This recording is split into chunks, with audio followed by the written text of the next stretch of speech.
Assalamualaikum, salam sejahtera dan selamat kembali ke channel Abang. Dan hari ini Abang nak cerita tentang satu kawasan atau daerah dekat Rusia yang namanya Kamchatka. Yang Kamchatka ni antara tempat yang paling seram dekat Rusia, sebab setiap tahun ataupun setiap bulan mesti ada yang mati dekat kawasan tu. Jadi kalau korang nak tahu, tonton video Abang daripada mula sampai habis, Abang akan ceritakan.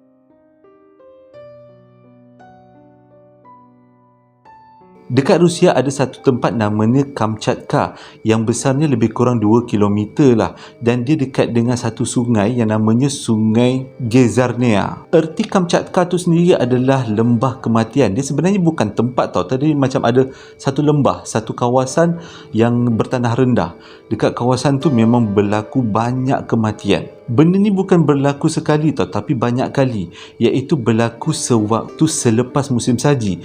Waktu musim salji, kawasan lembah Kamchatka ni memang penuh dengan salji. Tapi selepas tu, lepas nak masuk peralihan musim, nak habis musim salji tu, salji-salji akan mencair. Bila salji-salji akan mencair, waktu tu mulalah binatang-binatang keluar untuk cari makanan, sebab lapar kan, dah berhibernasi. Kebanyakan binatang akan duduk dalam sarang, namanya berhibernasi, untuk mengelakkan daripada mati kesejukan. Jadi selepas musim sejuk habis, salji-salji semua cair dan binatang ni akan keluar untuk cari makanan. Tapi ada satu benda yang pelik dekat lembah Kamchatka ni, iaitu bila binatang-binatang ni keluar, belum sempat dia orang makan, tiba-tiba semuanya mati, tergolek mati. Macam ada sesuatu yang menyentuh semua binatang-binatang ni, menarik nyawa semua binatang-binatang ni. Disebabkan banyak sangat binatang-binatang mati dekat kawasan lembah Kamchatka tu, ini menarik perhatian binatang-binatang yang makan daging, iaitu karnivor, macam beruang, helang, rubah. Bila dia tengok rusa, arnab tergolek, sedapnya.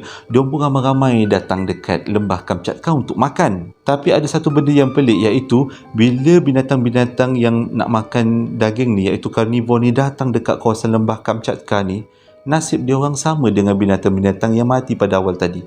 Belum sempat dia orang makan, semua dah tergolek mati.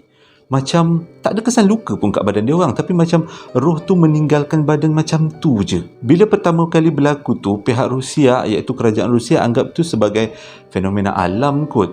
Tapi bila dah banyak kali, mungkin lepas tu lah baru dia orang rasa macam ini biar betul, ini bukan fenomena alam, dia macam ada sesuatu yang perlu dibongkarkan. Pada tahun 1975, ada seorang saintis, dia sangat berminat untuk mengkaji tentang lembah Kamchatka ni, dan dia pun datang dekat lembah Kamchatka. Susah nak sebut. Lembah Kamchatka ni, nak tahu sebenarnya apa yang menyebabkan binatang-binatang ni mati. Bila dia sampai dekat lembah tu, dia nampak depan mata kebanyakan binatang, iaitu bangkai-bangkai bergelempangan. Bukan bangkai binatang kecil je tau, bukan arnab, rusa, kancil, tak. Ada binatang yang lebih besar macam beruang, harimau pun mati tergolek-tergolek. Dah lah tergolek-tergolek, ada satu benda yang pelik, iaitu ada timbunan bangkai-bangkai binatang. Siapa yang timbunkan bangkai-bangkai binatang tu? Tapi sebelum si ilmuwan ni atau saintis ni datang dekat lembah Kamchatka ni, dia telah diberi warning oleh pihak pemerintah Rusia pada waktu tu. Dia kata kalau berlaku atau nampak apa-apa yang pelik berkaitan dengan binatang-binatang ni, kena laporkan segera pada pihak berkuasa melalui stesen radio, iaitu berhubung melalui radio lah. Dan perkara yang pelik iaitu binatang mati dan banyak timbunan-timbunan bangkai-bangkai binatang. Dan bila si saintis ni nampak benda yang pelik ni, dia cepatlah melaporkan kepada pihak berkuasa. Dan tak lama lepas tu, selang sehari, datang helikopter tentera dekat kawasan lembah Kamchatka ni, dan daripada helikopter tu turun 2 orang lelaki dan 2 orang perempuan yang dia rasa orang-orang penting lah. Lepas 2 orang lelaki dan 2 orang perempuan ni turun daripada helikopter, dia tak bertegur pun dengan saintis tu. Dia buat bodoh je. Dia orang ni pergi dekat bangkai-bangkai ni, terutama bangkai beruang yang paling besar tu. Dia ambil sampel gigi dan juga sampel bulu, juga sampel daging. Dan lepas dia ambil sampel tu, dia naik balik atas kapal terbang, helikopter tu, dan dia pergi daripada situ. Lepas tu meninggalkan ilmuwan tu, saintis tu kontang-kanting. Dan saintis tu terfikir, sebenarnya dia tak bertegur aku pun, dia nak apa sebenarnya. Datang-datang ambil sampel dan terus pergi. Tapi si saintis ni tahu sebenarnya diorang ni melakukan kerja jugalah. 2 orang lelaki, 2 orang perempuan ni melakukan kerja yang diarahkan. Dan kalau berkaitan dengan rahsia-rahsia kerajaan, memang si saintis ni faham yang pihak kerajaan tak boleh memberitahu kepada orang awam. Jadi dia rasa macam tak puas hati sebenarnya apa yang berlaku. Dia pun dengan kawan dia, iaitu partnernya yang datang pada waktu tu, bertekad untuk buat penyiasatan persendirian. Dikumpullah banyak-banyak bukti, banyak-banyak sampel-sampel yang ada kaitan dengan kematian binatang-binatang ni secara tiba-tiba. Selepas dilakukan penyiasatan berdasarkan bukti-bukti yang dikumpulkan ni, waktu ni lah si saintis dua orang ni memberi nama baru kepada lembah Kamchatka, iaitu lembah kematian. Dia cakap ini adalah kutukan alam untuk manusia-manusia atau hidupan-hidupan yang ada dekat lembah Kamchatka. Sebenarnya sebelum dua orang saintis tu datang dekat lembah Kamchatka ni, beberapa tahun sebelum tu ada beberapa orang saintis yang pernah datang dekat lembah Kamchatka, dan saintis-saintis ni pun ambil sampel-sampel binatang yang mati secara tiba-tiba. Tapi ada satu benda yang dia pasti, iaitu gerakan beruang, burung-burung yang mati tiba-tiba tu kan, sebelum dia mati dia berjalan terhoyong-hayang macam pening. Lepas tu barulah beruang tu jatuh. Itu berdasarkan daripada sampel-sampel yang saintis-saintis tu ambil dan analisis. Dua orang saintis ni sempat tulis diary atau catatan. Sebenarnya waktu dia buat kajian dekat lembah Kamchatka ni, dia pernah mengalami beberapa peristiwa yang pelik, iaitu pening secara tiba-tiba, rasa mual secara tiba-tiba dan gelap mata secara tiba-tiba. Tapi bila dia orang sedar, dia orang ada dekat tepi curam. Macam ada sesuatu kuasa yang menggerakkan badan dia orang beralih atau pergi kat tepi curam. Sik baik dia tak jatuh terjun ke dalam curam tu. Abang pula yang ngeri dengan cerita ni. Dan antara catatan yang sempat dicatatkan ialah dia jumpa 400 bangkai ayam, ada 200 bangkai rubah dan 100 bangkai serigala yang mati dekat kawasan lembah Kamchatka ni. Jadi misteri ni pelik lah kan. Jadi saintis ni pun ambil lah beberapa sampel rubah, lepas tu sampel-sampel binatang. Bukan ambil sampel, ambil binatang tu, bawa balik, dan diorang pun bedah lah binatang tu. Kebanyakan binatang-binatang yang mati ni, diorang punya jantung tak ada darah, tapi paru-paru diorang penuh darah. Jadi kesimpulan pertama yang diorang dapat ialah binatang-binatang ni sebenarnya mati tercekik, macam kena cekik. Tapi sehingga waktu diorang buat kajian tu, memang tak ada orang atau manusia yang mati, semuanya binatang.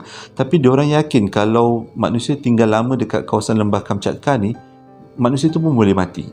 Dan ada satu peristiwa yang aneh berdasarkan pemerhatian saintis-saintis ni lah. Diorang tengok bila binatang tu mati, matinya tak lama tau. Tiba-tiba datang, tiba-tiba mati. Dan kalau diperhatikan, mayat-mayat tu tak mereput dekat situ. Selang beberapa hari, bangkai-bangkai binatang tu hilang tanpa jejak. Tak mereput, tapi hilang tanpa jejak. Peliknya.